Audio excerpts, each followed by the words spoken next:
बस नहीं। और हमारे बीच में एक आर्टिस्ट और भी हैं, क्या नाम सुना?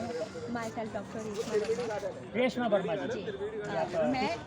मैं संगीत एक्चुअल में मैं पीएचडी मैंने सोशल से किया है। और जैसे कि मैं देखी कि ताज महोत्सव हमारे जो एक आगरा की पहचान है और हर साल बहुत सारे कलाकार हम देखते हैं, लेकिन वही चीज़ है कि शास्त्रीय संगीत की तरफ लोग कम जा रहे हैं, वेस्टर्न की तरफ जा रहे हैं। और शास्त्रीय ये है कि जैसे हमारे आजकल तो सब्जेक्ट्स में भी है, म्यूज़िक वोकल है और म्यूज़िक वादन, संगीत वादन है, नृत्य में संगीत का वादन और गायन और इसके अलावा नृत्य, वो तीनों एक दूसरे के पूरक हैं। क्योंकि जब तक हम इन चीज़ों की शिक्षा नहीं लेंगे संगीत की, अगर हम वेस्टर्न की तरफ भी जाते हैं, लेकिन बेस हमारा यही है, हमारा क्लासिकल संगीत, चाहे हम वो नृत्य में लें या हम गायन में लें। क्योंकि हमारे सुर जब भी सकते हैं जब हम एक सा से स्टार्ट करते हैं और हमारा सा सही नहीं है, हमारा बेस सही नहीं है, तो हम वेस्टर्न कितना भी म्यूजिक कर लें वो हमारा करेक्ट नहीं जाएगा। और शायद वही है कि हमारे भारत की पहचान तो कहीं ना कहीं शास्त्रीय संगीत ही है, सांस्कृतिक नृत्य है। वही मेरा प्रश्न था, वही उत्तर मिला जी कि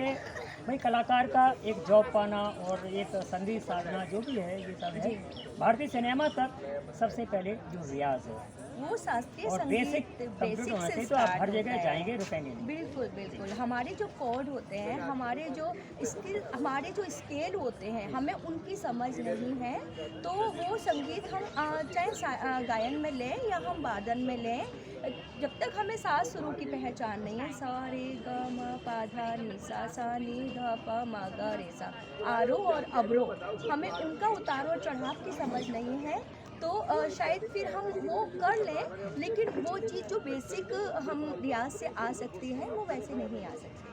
बच्चों से क्या कहना चाहेंगे? आप टीचिंग कर रही हैं और संगीत को लेकर के बहुत ही कस्मता से स्थिति होती है, वो लैड म्यूजिक की तरफ बढ़ना चाहते हैं और रियलिटी शो की तरफ बढ़ना चाहते हैं। मैं ये कहूँगी कि थोड़ा सा, क्योंकि समय सबके पास है, ऐसा नहीं है समय नहीं है, आप अपनी लाइफ को एक फिजिकल एक्टिविटी में चेंज करिए, आपके अंदर जो हुनर है उसको पहचानिए।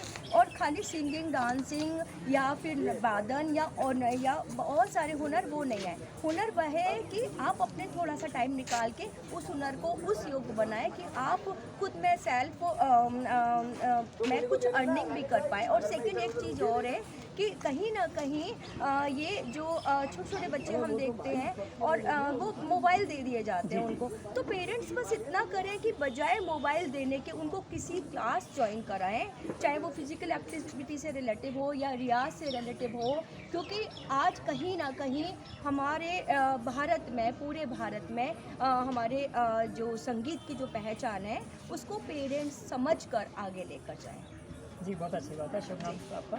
डॉक्टर रेशमा वर्मा। और मैं टीएस इंस्टीट्यूट में एज अ इंस्ट्रक्टर जॉब पर हूँ। क्या बात है, आपने एजुकेशन करते हुए और इतना वक्त निकालती हैं, रियाज में भी आपने बता दिया सारी चीज़ें। बहुत बहुत धन्यवाद madam. Thank you so much. और ये बच्चों की सेवा में मैं समझता हूँ जो हमारे कला साधक हैं उनका पूरा जीवन चला जाता है और बच्चों की उसमें परवरिश में। और सेकंड ये है कि बस पेरेंट्स को थोड़ा बच्चों को उस ओर गाइड करना है कि आपका कैरियर कोई भी छोटा बड़ा नहीं है, आप कोई भी कैरियर अपने हुनर को पहचान कर आगे बढ़ें, थोड़ा सा मोबाइल को छोड़ दें। क्योंकि अभी एक हादसा हुआ कि 3 बच्चियों ने सुसाइड कर लिया, काफी है ना। और ये हादसे अभी कल 5वीं क्लास की बच्ची ने सुसाइड कर लिया मोबाइल के कारण। तो पेरेंट्स बजाय उनको टॉर्चर करने के, उनके लिए अग्रेसिव होने के, उनको बहुत ज़्यादा सिंपैथी, क्योंकि सबसे बड़े दोस्त हमारे पेरेंट्स हैं। अगर हम दोस्त बनकर बच्चे को गाइड नहीं करेंगे तो बच्चा भटकता है।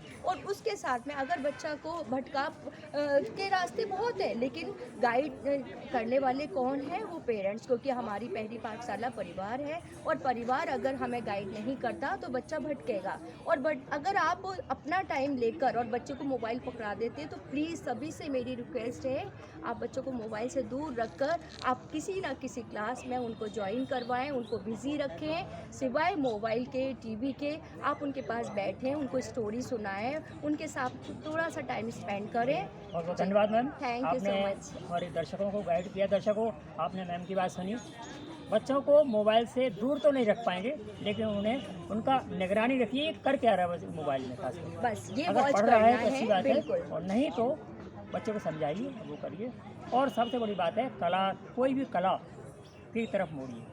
क्यों हुनर कला? हुनर आज सबसे बड़ी शक्ति है, क्योंकि महिला हुनर प्रशिक्षण केंद्र एज अ डायरेक्टर मैं भी चला रही हूँ। तो उसके अंदर मैंने स्किल्स प्रोग्राम फॉर वीमेन, मैं वहाँ पर महिलाएं मेरे को साथ में जुड़ी हुई हैं। तो मैं हर महिला को जोड़ना चाहती हूँ, उनको आत्मनिर्भर बनाना चाहती हूँ, और वो चीज़ें मैं पिछले 18 साल से कर रही हूँ, और एज अ टीचर भी जॉब कर रही हूँ। थैंक तो यू, बस धन्यवाद। जी, थैंक यू। आपने